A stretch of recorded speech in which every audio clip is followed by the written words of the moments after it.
California approves new math guidelines that encourage teaching toward social justice. I feel like I'm awakened with JP here, right? I mean, just like one of these headlines where you're like, it's math. Math is pretty straightforward, right? I mean, it should be. 2 + 2 equals, you got it? Quattro. Oh, no. That's far too objective. We can't have that. And if we make it too objective, people might get discouraged and go, math isn't for me. So we need to dumb it down a little bit, make it inclusive for everybody, and then tell people that 2 + 2 isn't necessarily for. It's whatever you want it to be. Whatever your answer is, we want you to participate. We need you to be more involved with math in your life. This is how we're going to get you there. All right. California Board of Education voted in favor of the mathematics framework on Wednesday. Let's get into it. There's some good stuff in here. I mean, let's just get into it. Oh man, so crazy. What world are we living in?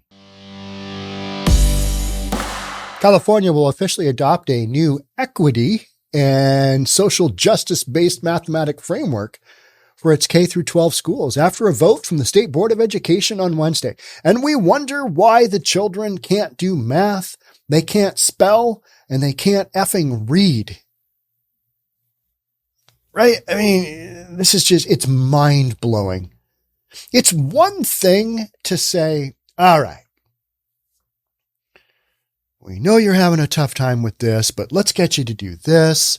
Let's work on these skills. It's another thing to just say to everybody, all right, you guys are no good at math, therefore we're not going to have you do it. We're going to change up what we formerly knew as math. We're going to go with a new direction. And it's going to be social equity and inclusion. And you're like, what? That has nothing to do with math. The learning of math. After multiple revisions and years of development, the board unanimously passed the 2023 mathematics framework for California public schools, which seeks to renew the state's commitment to ensuring equity and excellence in math learning for all students. There shouldn't be any equity. You either learn it or you don't. It is what it is.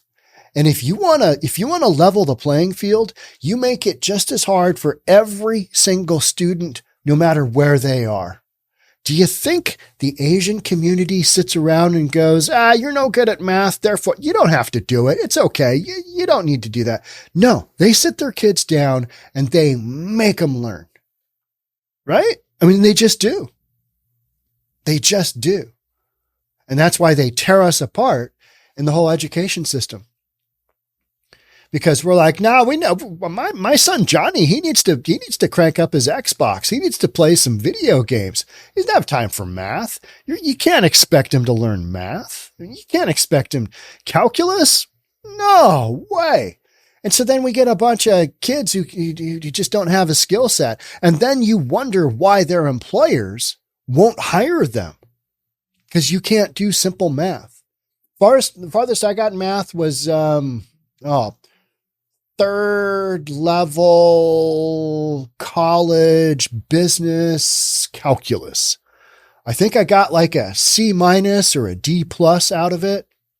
I passed, but not with flying colors. I got to mid-level calculus in high school. I dropped out my senior year. I remember my math teacher telling me, hey, with how you're doing, this is Mr. Alford at Bellevue Christian. What's up, Mr. Alford, if you're still out there?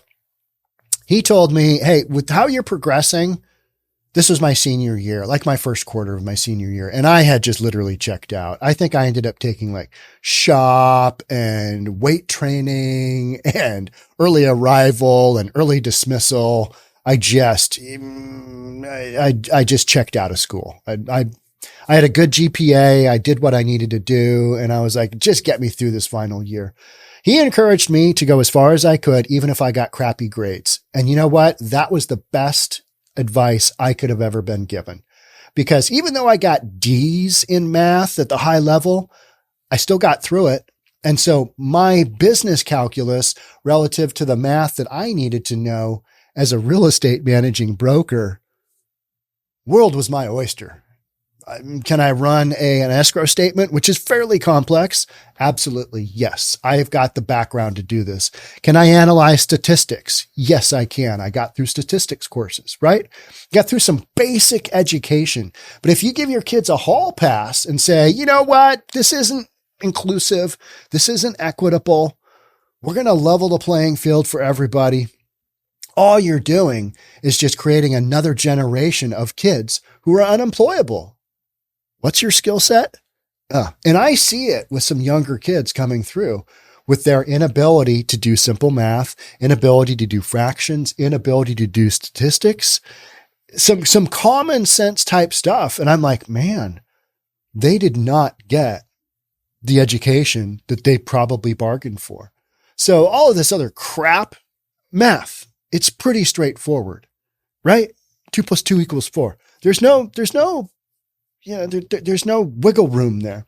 This framework provides strategies to challenge, engage, and support all students in deep and relevant math learning by building on successful approaches used in nations that produce high and equitable achievement in math. State Board President Linda Darling, whatever, said. What does that even mean? She added, it also draws on the experiences of educators who have worked for a decade to develop successful strategies for teaching California's rigorous standards. I'm sorry.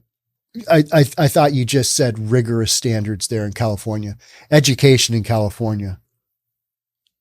Yeah, I don't think those words go together. Carrying those lessons to others across the state. This framework provides teachers and schools with a path to greater excellence with greater equity. It's math, people. Make the kids learn it because it's important for what they're going to need to know down the road. I'm not saying you got to be some high-level mathematician, but learn as much math as you can because it's in everything. I mean, you want to talk about a coder who can't do math? Good luck there, right? You got to get through math. The good jobs have math involved in them, right?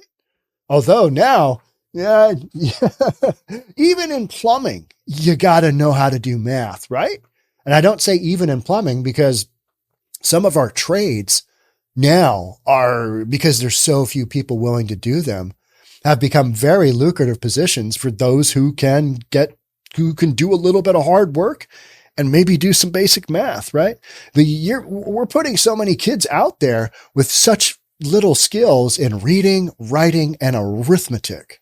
It's mind-boggling because we want to give everybody a participation ribbon. Guess what? Not everybody gets a participation ribbon. I didn't get a PhD in math. I barely got through. And I'm okay with that. I learned what I needed to learn and I moved on.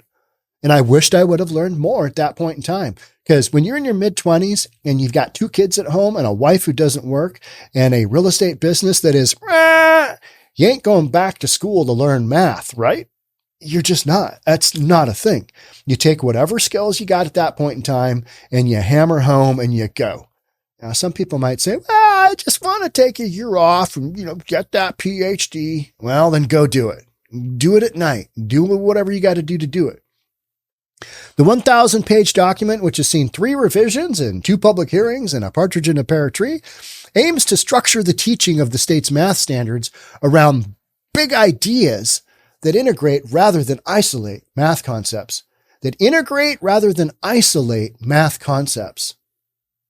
Why? Why are we isolating math concepts? Allowing students to see themselves in curriculum. That's not how this works. We don't need to see ourselves. We need to figure out how far we can push ourselves and get that learning done. Anything else is just a compromise. And in math-related careers, by making math instruction culturally relevant and empowering and instill confidence in learners by dispelling myths about who can and cannot learn math. You either learn it or you don't. You either go headlong into it or you don't.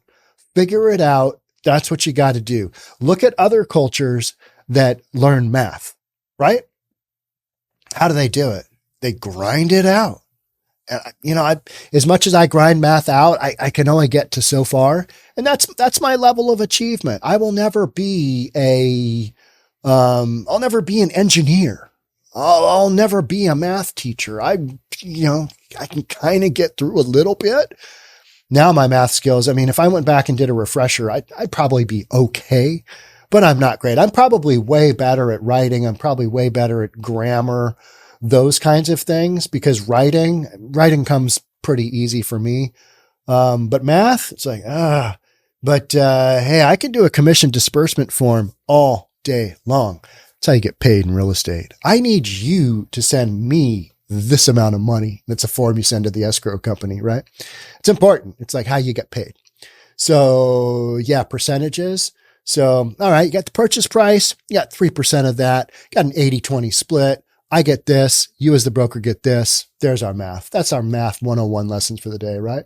So the framework also includes a section on integrating social justice into lessons to empower students. Make the students learn as much math as humanly possible. That's how you empower them, because then they have a skill set that they can apply to whatever career down the road that they want to go into, instead of, all right, you can be a Bobcat driver or a garbage man. Which one do you want to be? Right? Not saying either one of those skills is bad. Make some pretty good money as a garbage man because nobody wants to do it, right? But would you rather have options? If you're entering the workforce, would you rather have options? The more you can learn, the more options you're going to have, even if you don't have a degree that says so. Most of the kids that I hire, they don't have great degrees from great schools or no degrees, but they've got a skill set. I can sit them down and go, all right, I need you to do this for me, this for me, and this for me. Can you do it? Yeah, I can. Or no, I can't, but give me 5 minutes. I'm going to YouTube it. I'm going to figure it out. Come back to me. And I'll be like, great, because that's all I need. I need the ability to problem solve. And so much of that, is you got to be able to think. And if you're dumbing it down to the point of, well, we used to teach it this way, but that wasn't very equitable because so many of these kids just weren't passing. We need to give a participation ribbon, which is a high school diploma, to everybody now, even if they can't read, write, or spell or do math, right? Teaching towards social justice urges educators to empower learners with tools to examine inequities and address important issues in their lives and communities through mathematics, the document explains. I'm sorry, what? What are you talking about? What are you talking about? Nobody else is applying math to inequities and important issues. They're learning it. They're applying it. They're using it as a building block for other things, other disciplines. We're not examining inequities. The inequity is if you don't teach kids enough, they won't be able to enter the workforce, and they're going to teach their kids the same thing, which is nothing. Yeah, I don't know. I can't help you out. I can barely read. I can't help you out there, son. How horrible. That's the inequity. That's the social injustice, is not giving them enough education. That's in my terms. But, I am a college dropout. So take that with your grain of salt, whatever that might be. I think I got halfway through my junior year in college and I'm like, this just doesn't really look like it's for me. I don't really see all of this, last year senior stuff coming up in my political science degree as being all that really necessary. And it wasn't. And here I am, college dropout. All right. I'm in good company though, right? You got Bill Gates. Right? It adds Elon Musk. I think he was a dropout too, right? It adds mathematics educators committed to social justice work provide curricular examples that equip students with a toolkit and mindset to identify and combat inequities with mathematics. What? Why? What do you... Just focus on the math. Just focus on the math. You want to go down that social justice warrior deal? Yeah, leave the learning alone, right? You want to have that one class where you're going to go down that crazy train? An effort to reframe mathematics in California schools was reported by Fox News in April 2021 and included an equitable math toolkit that sought to dismantle objectivity in the concept. 2 + 2 does not equal 4. If you identify that it equals 5, objectively, we can't say that you're wrong. Yeah. Try engineering a building with that type of logic, right? I mean, how's that work out? Yeah. Do we have a building in San Francisco that's been leaning over 2 feet at one time? Did we have that? I'm not saying that, mathematics in California is to blame for that, but how did we get a big skyscraper that, just fallen over? I don't know. Good question though, right? Concept of mathematics being purely objective is unequivocally false. Oh, this is new. This is new thinking. And teaching it is even much less so. A document for the Equitable Math Toolkit read, all right, mathematics is purely objective, is false. What? You know what I mean? It's like, how do we come up with this stuff? Who is making this stuff up? Upholding the idea that there are always right and wrong answers perpetuate objectivity as well as fear of open conflict. Did you get it right? No. Oh. Mind-blowing. Absolutely mind-blowing. Upholding the idea that there are always right and wrong answers. Well, in math, that is the thing. That's the case. It's either right or it's wrong. That's the beauty of it, right? Is that it is objective. It's not like you're comparing, all right, what's the best way to write this sentence out? What's the best way to describe your thinking and your feelings about this topic? That's open. I mean, there's some subjectivity, right? There's not objective. How about in Good Will Hunting? They had all those, massive diagrams on the board that just literally looked like hieroglyphics from a UFO to me. Okay. Yeah, there's a lot of stuff on the board. I mean, I see some letters in there. Yeah. Okay. I see a lot of, equals and greater than or less than and, that kind of stuff. I have no idea what it means. But there was always one answer and it was right. You know what I mean? They weren't looking for a range of answers. That wasn't a thing. That's not the deal. You had a massive theorem that came up with one answer and that was the deal. Now we're saying that 2 + 2 could equal 5. And, it's what you believe to be your truth. At the time, the reforming of mathematics received intense backlash. In December 2021, hundreds of science and math professors signed a letter of open concern regarding the change. Really? Imagine being a math professor and you're tasked with, well, we've got a range of answers for your final here, Mr. Professor, and it looks like you're honing in on the one objective answer here, and we don't believe that that's very inclusive. Huh. Yeah. Subjecting the children of our largest state to such an experiment is the height of irresponsibility, the letter said. 100% agreed. These are teachers. Oh, teach the kids. You know what I mean? Don't make it a thing where, okay, they're failing, so therefore we're going to, rework all of that teaching. Figure out a way to teach it to them. Oh, we can't do that. We don't have any help from home.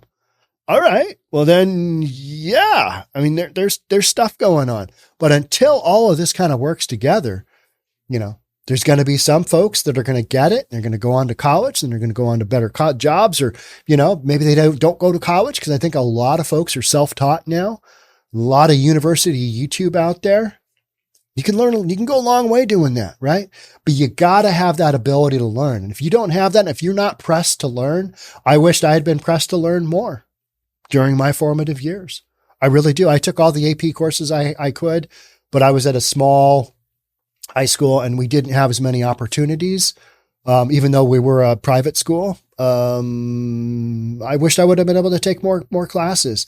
At the time, I didn't want to because I just wanted to skate through and, date my girlfriend and drive my car and, run track and play basketball and run cross country and all that ridiculousness, being a kid.